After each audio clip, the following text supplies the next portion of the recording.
थरपारकर जे भूरन भिटुन तगोसर जे पटन खां प्यारे दोस्त सरदार शेर अली दर्स जी चूंड आहे। बेहतरीन शायर महदी हसन दर्स जो गज़ल।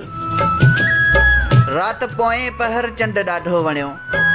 रात पोएं पहर चंड ॾाढो वणियो, हुन जो कावड़ कई घुंड ॾाढो वणियो,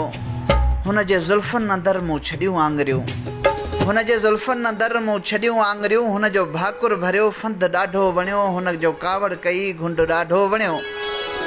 हुन जे अखिड़ियुनि मंझां मूंखे जेकी मिलियो,